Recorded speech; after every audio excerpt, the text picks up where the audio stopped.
Welcome to the deep dive. Today we're going to dig into the source material on Mosaic.so.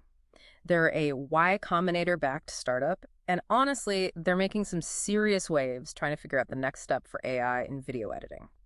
Okay, first, we absolutely have to clear something up. The name Mosaic, right? It's everywhere. So just to be super clear, we are only talking about Mosaic.so, the one founded in 2024 for video creation. Yeah, not the giant potash company. Definitely not them, or the finance firm, or, the classic NCSA web browser from the 90s. No. This Mosaic.so has this really bold mission. They want to shift the video editor from being like a hands-on operator. Flicking and dragging frames, yeah. Exactly, to being more of a director. They're essentially trying to build this autonomous factory for video content. And the background of the founders really tells that story. You've got Adish Jain as CEO and Kyle Wade as CTO, both ex-Tesla engineers. Ah, okay. Yeah. That makes sense. Right. So that background, it really informs their whole philosophy. They're tackling video editing with, a first principles approach. Mm-hmm. They didn't just look at existing software. They saw the entire video production process as this complex system needing automation, like they did with cars maybe. Mm-hmm. And the whole idea, apparently it came from just getting really frustrated. They were trying to edit, get this, a simple YouTube video tracking Cybertrucks around Palo Alto. Seriously? Cybertrucks? Yeah. And they just hit a wall, realized that even the top software out there took hours of really tedious manual work for stuff like object tracking, labeling, just basic post-production grind. Okay, so that frustration fuels their main idea, which is pretty radical. Speed up hours of editing work down to seconds. Yeah. And the big one, they want to, quote, kill the timeline. Right. But hang on, Yeah. the timeline.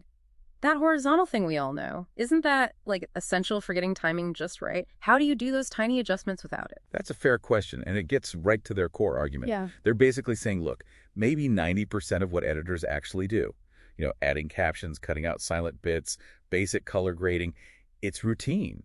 It's repetitive. Stuff a machine could handle. Exactly. Mm-hmm. And it's perfectly automatable. Hmm. They argue the timeline is only really crucial for that last 10%, the really fine-tuned creative polishing. So their big innovation, the Agentic canvas, is designed to just automate that other 90%. Okay, Agentic canvas. Let's unpack that. So it's not a timeline. It's a visual thing, node-based. Yeah, think visual programming. If you've ever messed around with node editors in, game development engines or maybe visual effects software, it looks more like that. Gotcha. Like connecting boxes together. Precisely. Yeah. And it uses two main kinds of blocks.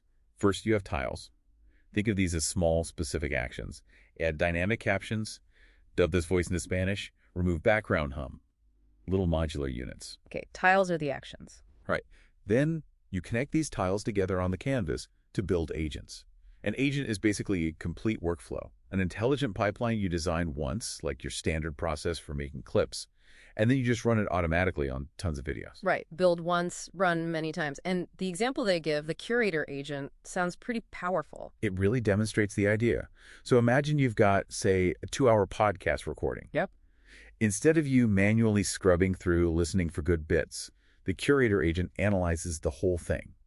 It uses metrics, maybe viewer retention data, to find the most impactful moments, and then it automatically cuts them into, perfectly formatted short clips, ready for TikTok, Reels, whatever. Wow. Okay, so it goes straight from the raw footage to platform-ready clips. Exactly. Input to output, powered by the agent. And this kind of technical ability, it's getting noticed. They've got some serious early wins. They won the Google Gemini Kaggle competition, which is super technical. Oh yeah, Kaggle's legit. First place out of over 6,000 teams.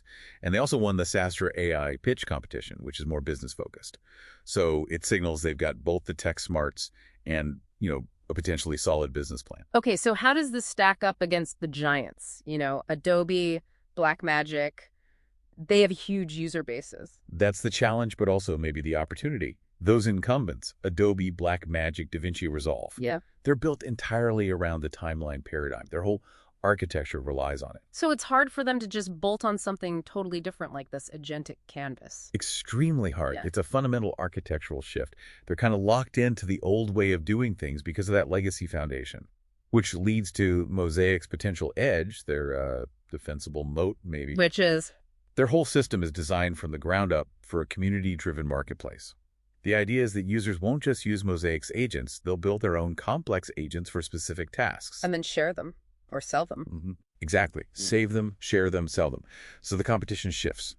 It's maybe less about who has the absolute best single AI model and more about who has the richest, most useful library of these intelligent, reusable workflows built by the community. Okay, so wrapping this up, what's the big takeaway for, someone listening? It sounds like this agentic canvas could really lower the barrier to entry, make complex editing less intimidating. I think so. It potentially lowers that steep learning curve and all the technical fiddliness of traditional pro tools. It's shifting the effort from like pixel level manipulation to defining the overall creative goal. Right, telling the AI what you want, not necessarily how to click every button. Precisely. And the bigger picture here, the provocative thought maybe, is about democratizing video creation. If this works, if you move from manual editing to this kind of autonomous automation, they think it could bring literally millions of new creators into the fold. Which would massively grow the whole market for video software itself. Could do. It's not just faster editing for pros, it's potentially pro-level results for a much wider audience. So, something to think about next time you're staring at a render progress bar. What if the real intelligence wasn't in the hours you spent clicking, but in a smart pipeline you could reuse or even borrow? The whole game might be changing.